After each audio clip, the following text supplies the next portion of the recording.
Good evening. I have a tale to tell if you'll indulge me. I lived in Calgary a while and had many neighbors. My neighborhood was very diverse, you see. Not only did we have white people, but we also had other white people. But there was one family that stood out, namely in the fact that they weren't people. They were a family of pigs. One evening, shortly after I moved in, I met the family and we had dinner together. I think it was a pork roast or something, but I can't remember all the details. Of course, now that I think about it, probably wouldn't make much sense to have a pork roast. I think even pigs are above cannibalism. Anyway, I guess it doesn't matter that much. Point is, I was sitting down with these swine, and they were yapping about their family or whatever. But one story caught my ear.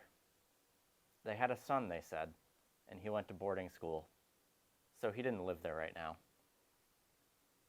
I was surprised, on account of I didn't think they made boarding schools for pigs.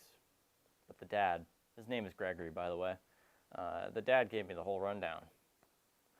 One day, his family took a long ride down across the border to Seattle with their son.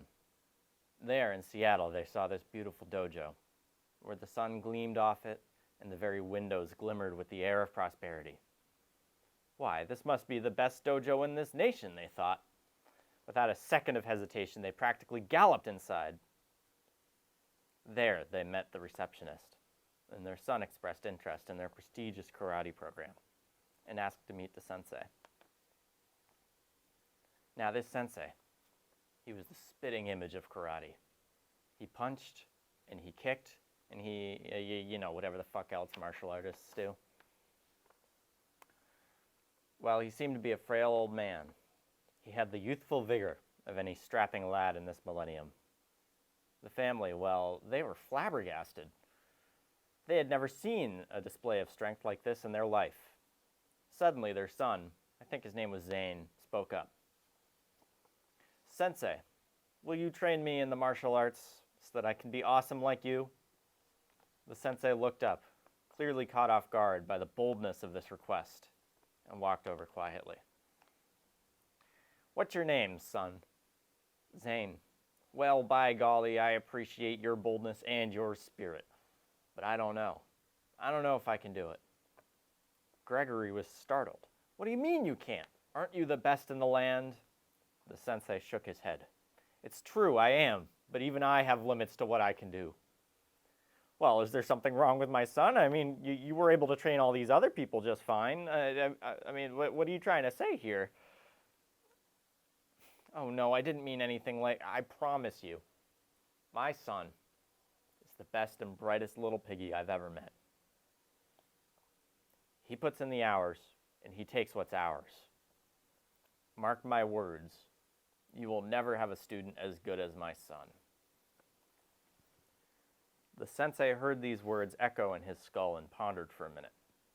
It seems his doubts were eased, and he said, All right, son, let's get you set up. I've got a room for you, so we can get you acclimated to your new life at the dojo. And parents, why don't we come do some paperwork? So Zane began his training for his new life. The parents scheduled a meeting 1 month out to check out on Zane's progress. Hearing this story, I was amazed. Wow, I had no idea your son was bold enough to win himself a spot at this prestigious dojo.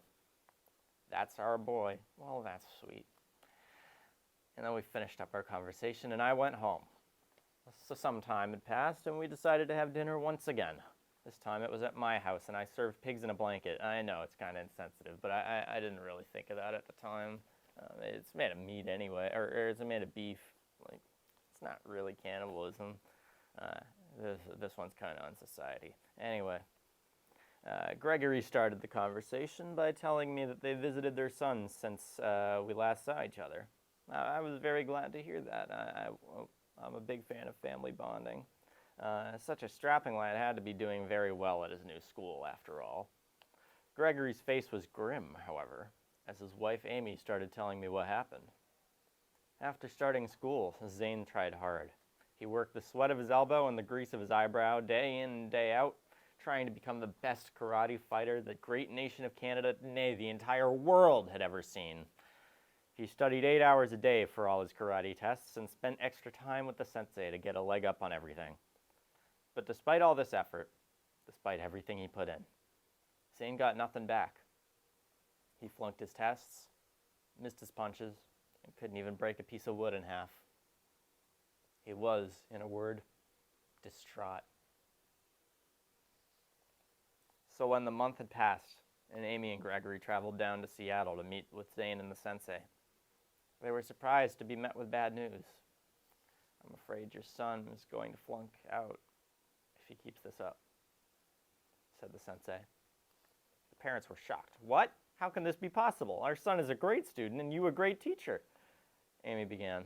In fact, you are the best in the land. Your golden building looms above the skyline, beckoning the strongest learners and the most dedicated minds to practice the martial arts with you. But when one of those inspired souls came to learn from your ways, you failed. Our son Zane failed. Why? The sensei sighed. He walked from his desk over to his window.